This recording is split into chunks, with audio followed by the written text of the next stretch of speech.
Hey guys, Desolate Magic here, and it's been like half a month, but it's finally here because on June 12th, Mark Rosewater tweeted out that he wants questions for his mailbag column on Core Set 2021. Let me just say, on behalf of myself and apparently everyone in my comment section, Mark, I've got some questions. And I mean, to be perfectly fair, he does occasionally take some kind of like accusatory, spicy questions and actually address them. It's just usually his answer is some kind of ridiculous mental gymnastics, mind game, half-truth nonsense. I'm not sure what's worse, like not really answering it or ignoring it in the first place. It's kind of the same end. But after according to multiple polls by him, the 74+% of people that were unhappy with the power level of Standard, it's probably around 90% with the release of Core Set 2021. Because, with the release of this one, nothing's cycling out, and the fact that clearly this entire set was designed for Commander, and it's just pushed power level after pushed power level. Mark basically cranked up the power level to 11, broke the knob off the machine, and then mailed it to Siberia. Okay,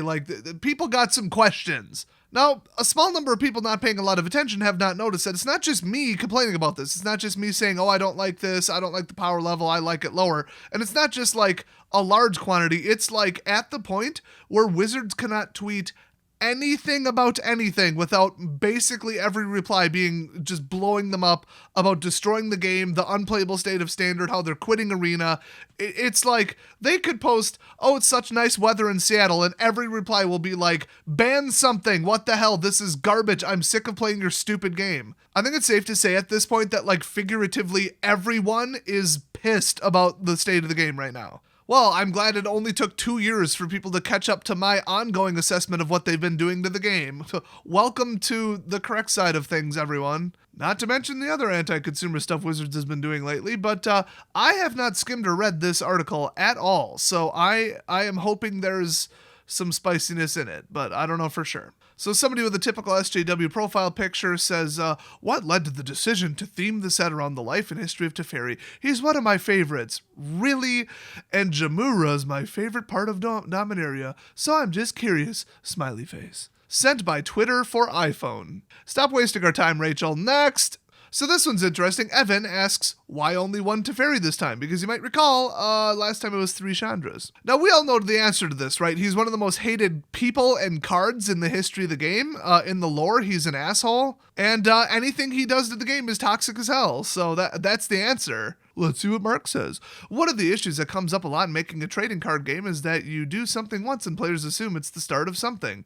The 3 Chandras in Core Set 2020 were not intended to be the beginning of a new approach to the Core Set Planeswalker faces of the set. It was just a cool idea that the Core Set 2020 team, it was not cool, it turned out disastrous, had for that product. It's the same reason every Core Set doesn't have a double-faced Planeswalker, even though Core Set 2019 had a double-faced Bolas. That's true, that was the only one in the set. It was weird. I don't believe there was ever a plan to have 3 Teferis in Core Set 2021, so that's actually interesting to know. Next up, we've got Ben asking, how did the awesome reprints come about? Question mark, smiley face. You know what? Kiss his ass a little harder. People like you, Ben, are why things never change. Next question. This is Twitter, people. It's for complaining about things you don't like, whether they're justified or not. It is not for nice, flowery softball pitches and compliments, okay? You know what? The answer will piss you off, so I'm going to read it. I believe it was something Aaron Forsyth, who needs to be fired immediately, built into the set's vision design. Aaron recognized the core sets have the easiest time incorporating reprints, as they don't have the issue of the reprints needing to match the world. That is true. Also, they sell like crap, and it's the best one to stuff money into. He also recognized that the last set of the year, from a rotation perspective, could be the most adventurous in power level. Adventurous in power level, as its time and Standard is the smallest. You know what? No amount of time is acceptable for this bullshit. Adventurous. Just shut the up, Mark. Are you ready for this one? Is phasing coming back for flavor reasons or because it is less confusing for players in modern design? I'll be honest with you, I never found it particularly confusing. It was just annoying. It was easy to make mistakes and it was hard to track. It wasn't really at all confusing. I mean, the lack of setting off ETB, okay, that's counterintuitive, but once you know about it, it's not confusing. Well, as you may have suspected with the pattern here, the answer is 10 times worse than the question. I'm about to utter a sentence that I predict few of you will see coming. I expect anything from Wizards at this point, Mark. You could literally say that you're going to just convert it to a Star Wars game at this point and be like, yeah, we're experimenting with making phasing deciduous, which is evergreen is like Death Touch. It's in every set, flying, lifelink. Deciduous is, okay, they put it in once in a while, maybe every other set, maybe a little bit less. Let me just read this exactly the way he wrote it, okay? Just see if you can stay with me. I assure you I'm reading this the way he wrote it. I'm about to utter a sentence I predict few of you will see coming. We're experimenting with making phasing deciduous. What? Question mark? Let me clarify. We're experimenting with making phasing things out deciduous. Again, what? Question mark? Let me explain. Phasing first appeared in Mirage. It was an ability that went on permanence and basically made them disappear every other turn. A creature with phasing would phase in and out accordingly at the beginning of your turn. Phasing is different from flickering, exile and return a creature, as all counters and auras and equipment wasn't a thing yet, but equipment, stay on the creature while it's phased out. Oh, even I didn't know that. I didn't ever play with phasing. I've literally never played a game where phasing happened. And I didn't play back then. Phasing also stopped, enters the battlefield, and leaves the battlefield effects. It was essentially a downside mechanic, which allowed us to make cards cheaper, but something interesting happened as we started playing around with the mechanic. We realized that it could have a completely other function. You guys know I love it when they do like half hexproof. You have to pay 1 or 2 extra mana to target it. That's semi-hexproof. Then you got like semi-trample, where it's whenever this creature becomes blocked, it does 2 damage to the opponent. Or semi-first strike. As long as it's your turn, this creature has first strike. A lot of the mechanics in the game are a little bit much, and I say that especially when the power level of standard is so ridiculously high, then it's like, well, here's another one. Like, the card might have been an appropriate power level on its own, but in context and in standard, it's like, oh, they've gone too far. Again, there's too many first strikers, too many indestructible, too much hexproof, too much trample. So stuff like, semi-indestructible, like Undying and Persist, which those have their own inherent problems. But basically anything that's like a new half measure, I'm gonna love it because it's like a watered down, more appropriate, more safe, still interesting thing, but it's not like just game ending. It's just a little tactical shift. You just have to do things a little bit differently, maybe worry about something a little bit more now. And I like subtlety like that. It's very healthy for the game. It gives opponents time to respond. It opens things up to, just making it a little bit harder to maybe remove something, deal with something, block something, win the game, whatever. So what is unbelievably, insanely devastating to the game state? Complete and utter removal of something. Just exile it, blow it up. If they exile or blow up or just completely remove the wrong thing, you are screwed. So now you take one of their most dangerous things, and for a little bit less mana, you make it phasing. So now it's there, but they can only use it half the time because it's only there half the time. So it's half gone. And then people can't mark their own crap with phasing, and they can't just abuse ETB recurring, which right now is going on with Thassa Ikoria decks in Brawl and in Standard. See, people say, no, the problem is this card, and this card. These went too far. No, good, powerful ETB effects are great. When you add cloning and flickering, then you've got a problem. When you could use Luris to cycle it from the graveyard once per turn, then we have a problem. When you've got Cruel Celebrant, then we've got a problem. But yeah, it's just when you can flicker it with Thassa or flicker it with anything, just any effect at all, now all of ETB potentially is too powerful. So you printed 1 or 2 cards that are, a broken bad idea, Thassa, obviously. And now, we got to take the other 90, 100, 150 cards with an ETB effect to watch them really carefully because they might, make a little bit too overpowered of a deck. I've got an idea. Stop printing shit like Thassa, then you don't have to worry. You can just do whatever you want. One of the fundamental features of the game is that things only enter the battlefield once, okay? As soon as you print a card like Spark Double that can clone something despite it being legendary, you violate a fundamental balancing rule of the game, and that's what's happening right now with Thassa and other flicker effects. That's why it's so easy to identify the problem cards, not the overpowered cards, not, look at the power level of this in a vacuum. It's what is actually the problem at the heart of this. So that's why if they were to bring phasing back, you don't get any of this ETB crap. It's just, this is only there every other turn. Simple, period. That's the only thing it works for. So with that said, let's see what Mark says the secondary use for phasing is. I can't wait to hear this. So he says phasing could also function as a keyword action. You could phase things, meaning they got phased, until the start of their owner's next turn. So just a temporary remove it, bring it back, that's it. But without ETB. Oh, I thought he was going to go off a cliff with some overpowered terrible idea and change how phasing works and then have errata and rules changes. It's not like we've never seen that. It's very rarely one entire full turn cycle later.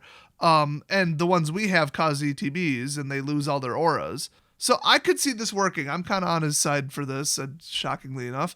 So he says this could be used offensively to remove creatures temporarily, or it could be used defensively as a way to save your own creatures. Yeah, I mean, we already have ways to do both of those, but whatever. Phasing things out would prove long-term to be the more interesting use of phasing. I do remember he said something about defensive phasing. I didn't know what the hell he was talking about, but that clarifies it. So he goes on and on and on about what cards he thought should have been done when and blah, blah, blah, whatever. But basically he thinks they should bring it back, but it's not going to resemble how it was before. So in other words, Mark, to prevent people from jumping on your ass right automatically without reading this, you probably shouldn't have called it phasing. You probably should have named it something new and say it works just like phasing, but it's only for one turn. So moving on to the next question, this one will piss you off while also not surprising you at all. Somebody asked, what is your personal favorite card from the set? Another stupid softball question. Fiery Emancipation. If a source you control would deal damage to a permanent or player, it deals triple that damage. I am not even kidding. That's the one that he picked. Go back to math class, you absolute disease on the ass of Wizards of the Coast. Next question. What was the reason that Kervek lost his red magic? Who gives a shit? Maybe I should do a Q&A. I feel like my answers would be a little different than Mark's. Now, the next one's an interesting question. I'm going to correct his grammar in real time here. Why so few legendary creatures? He actually gives a shockingly, realistic answer here. He says, how many of the past core sets had legendary creatures? Alpha through 2014, because remember, Alpha was considered a core set. I don't even consider Origins a core set. But 0. No joke, through M14, 0. Then Magic 2015, 6. Magic Origins, 10. Core Set 2019, 10. Core Set 2020, 12. Core Set 2021, 10. So he says, okay, it's got to be 2 less than last year, but it's in a 3-way tie for second for the most ever in a core set. So I don't think I'd say so few. It also does have a rare cycle of legendary enchantments, although obviously those can't be commanders. I love how he stopped answering it there and didn't, explain why he said the word commanders, because I think we all know why it is. It's for their new pet project, Brawl, and it's to sell cards to commander players. We know this. Next up, how do you all develop the abilities of Garruk to be a creature-focused green planeswalker while keeping him distinct from Vivian? Nobody cares, and I don't know if you played Brawl lately, but basically every single green planeswalker should be banned from that format. You play enough games, you play 50 to 100 games like I have lately, you start to notice that the problem cards that are really hard to deal with are all green. That new Vivian, you just simply cannot get to her. She brings out a 3/3 every turn as a plus, and they have reach. You literally cannot get to her. You have to take her out with a spell. That on top of Nissa, who should have been banned about a year ago, it's a joke. Next up, an actually good question. None of these are very biting so far, though. I love prowess, but I'm surprised to see it here. Why did you guys decide to use it here, and is there any plan to find an evergreen replacement for it? Why would you need to replace it? Just make it evergreen. That doesn't make any sense. Oh, I see what he's referring to. Because prowess was demoted. It used to be evergreen. That's why he's saying replacement, because I guess he assumes they wouldn't change your mind. But the answer that he gave is when prowess got demoted from evergreen status, we didn't just kick it out completely. We made it deciduous, which means it's available to sets that need it, which includes core sets.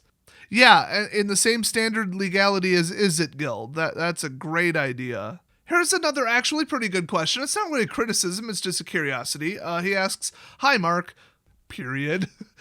You just introduced 2 new white planeswalkers in War of the Spark, and Elspeth has escaped from the underworld. With a Johnny still possible in white, why did you choose to create a new planeswalker when you could have used one of the existing ones? I bet he's going to say because Gideon died. We all know the answer is because too many of the planeswalkers are white, so we made a Middle Eastern one. That's the real answer, but let's see what kind of bullshit he spews. Let's see. We considered all of them, but we had a new planeswalker we'd designed, and this felt like the right place to debut him. Yeah, by we designed, they had one waiting to be put in somewhere. Yeah, they meant a certain color so that they can look woke and diverse, even though they won't hire black people at their company. Representation, everyone. And then they turn around in the same sentence, yeah, we're not hiring anyone right now. It's often hard fitting new Planeswalkers that aren't part of the story into non-core Premier sets. Yeah, I mean, if they're not part of the story, that would make it's not even hard. You literally can't do that. We do enjoy Elspeth, Teo, oh yeah, don't forget Tater Tots, and the Wanderer. Okay, and we'll find other opportunities for them. Now that he mentioned those, why the hell didn't the Wanderer come back so we can speculate more about that and I can make 6 theory videos on it? I'm basically the Matt Pat of the Wanderer conspiracy theory video genre, but that's just a theory.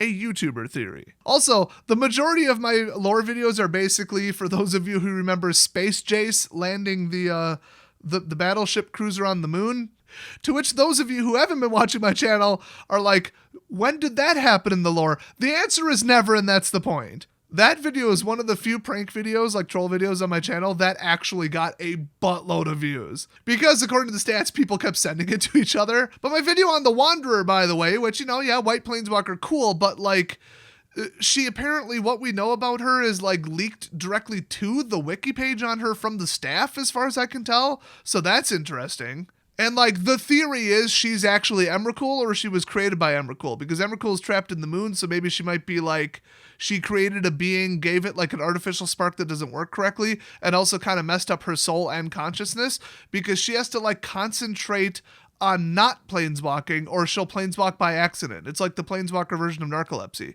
But then, like, they purposely put feathers, which is like the thing from the statue of the merfolk that worship Emrakul, and that was a big into feathers thing, and there's all this other evidence. So it's like, I would have rather seen the Wanderer come back for no logical reason in the set than dropping in Basri for no logical reason. Unfortunately, well, we don't have enough Middle Eastern people on the Planeswalker list, so we gotta drop in a new one. You want diversity in Planeswalkers? Dovin Bond has 6 fingers and he's blue. You can't get much more diverse than that.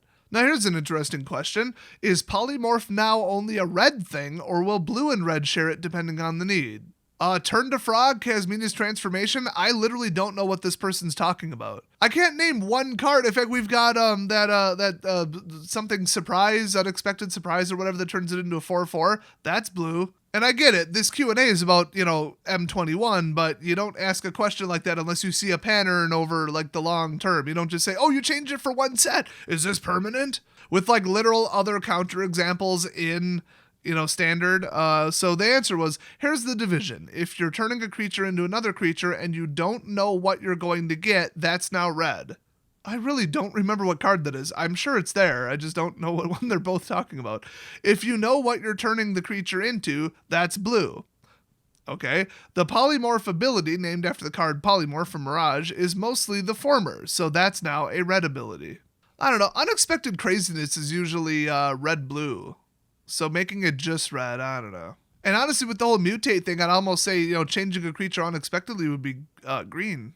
Next up, we just got a question that's, where is the rare Hydra? Is that something he hinted at in his thing? He says, here's my best guess at what happened. Green, rare, and mythic rare were probably pretty tight. R&D's slang term for there are more cards than we can fit in the available slots. Yes, I think we know what tight means. So they moved the Hydra down to uncommon. Okay, so he must have said in his little preview thing, there's a rare Hydra. Oh, are you ready to be absolutely beyond pissed off about this one? Somebody says, we've seen triple mana and now triple damage. Will we see other triples like card draw? And his simple answer is, we will if I have anything to do about it. That statement, that sentence right there should be sent to HR and grounds for him getting fired. Doubling or tripling literally anything. Anything in the game, life total, counters, mana, anything is inherently too powerful for standard. It takes the careful balance of colors, the color pie, different tribes, everything, and just says, and double all of a sudden, or and triple. You can't do that. It is fundamentally mathematically flawed. You cannot do that. Mark Rosewater needs to be fired immediately. Never shut up about it online. Every time they post anything, reply with fire Mark Rosewater. And in fact, if you can, take a screenshot of this right here. It's on Daily MTG.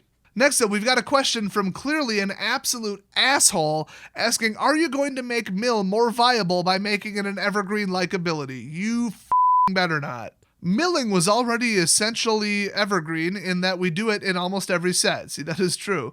All we did with the ability was give it a keyword action, aka name it. If history has anything to do with it, though, having a keyword tends to increase how much we use something. Great.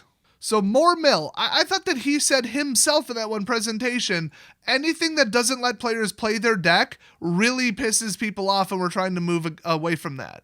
I could have sworn he said that. The next question makes no sense, and Mark's answer is just correcting him, so I'm just going to skip it. I don't know why he even addressed it. The next one, I could care less. It's a dumb question with a dumb answer. This next question is interesting for two reasons. One, it's somebody with the display name of Ivan Far Left Teenager. I wonder why Mark Rosewater responded to this one. And it's a picture of somebody in an Elmo suit in front of something on fire. I assume that Antifa dumbass is lit on fire. I would say that name and profile image together is probably meriting a ban in itself, but Mark's like, no, this seems like a reasonable, responsible person to answer. So they asked, after Theros, have you considered giving white 4 power creatures at common? We haven't seen one yet, but I'm holding out hope. I was not aware of this, but Mark says we've removed the restriction that white can't have a 4 power creature at common. Like, how long did that go back? I literally have not noticed that. I was not aware of this policy at all. I mean, it's so far into the who cares category. Is it like a draft thing where if it's uncommon versus common, that's actually really important? Like, do they think white would just stomp on green and kill its draftability if you put a power above 4? Half the shit gains counters anyway. Anyway, this doesn't mean every set will have them, just that it's no longer off limits. For those not in the know, until very recently, R&D had an internal rule that said white couldn't have a 4 power creature at common. So they changed the rule, but what, didn't print it in M21? I don't get it. The tweet said after Theros, but then it was tweeted June 12th. Really, none of this makes sense. And the next one, I'm not going to read it because it gets really complicated, but basically somebody wanted to know something about like the commander and brawl viability of legendary creatures, and he basically just answered, just because we slap legendary on it doesn't mean it's for commander. Like, you could tell pretty clearly that some of them are, and you could tell pretty clearly that they just put legendary on it because there's a first name in the title, which appears to be one of their other unwritten rules. Legendary, unfortunately, has lost all meaning when it comes to, hey, should we ever allow the player to have 2 of these in play at once? Which is the first question that playtesting and card design should be asking themselves. Would it be an absolute war crime, an absolute disgrace to humanity, and slap in the face to common decency to let a player have 2 of these in play at once? And if the answer is yes, slap legendary on it. They don't seem to be aware of the potential of that being a policy. They just care about, did we give them a first name in the title, and is it a good commander card? Okay, put legendary on it. Which directly contradicts things that even Aaron Forsythe said about legendary. So that's nice. After this, we've got a link to a podcast with Christine Sprinkle that he did. Great. How she's not completely exiled and ostracized by the community after being exposed, self-admittedly by herself, for being a lying, manipulative, career-ruining bitch, I have no idea. Maybe she is, and I'm just not on Twitter enough, which, let's be honest, I'm not on Twitter enough. That's maybe not how I would phrase it, but Mark apparently has no problem with her. If you're not in the know on this one, she decided to stop cosplaying because she was going to go to college, and she used that opportunity and also didn't want to just tell people she was stopping because she was a coward. So she made up some bullshit about how I'm quitting because of Jeremy and something he said 9 months ago. It's just getting to me now, and that resulted in just an absolute media circus and Jeremy getting blacklisted from everything everywhere. Like the biggest MTG channel in the world. And he took a lot of fans and players with him, so they shot themselves in the foot on the order of millions of dollars. And then later when, because Jeremy's a little bit more generous than I would have been in that scenario, to be perfectly blunt, he and her talked, and she basically admitted, or at least evidence was dug up that she was planning to quit anyway when she went to college. And they kind of smoothed things over, retracted some of the statements on each other, and were like, yay, peace now, which, like I said, is not how I handle anything like this. You try and lie about me and accuse me of doing something I didn't do, or try and wreck my business and channel and life, you are going to hear about it for the rest of your life. Which I've noticed I have a bit of a reputation for, is why not a lot of people mess with me anymore. Which is very, very, very wise.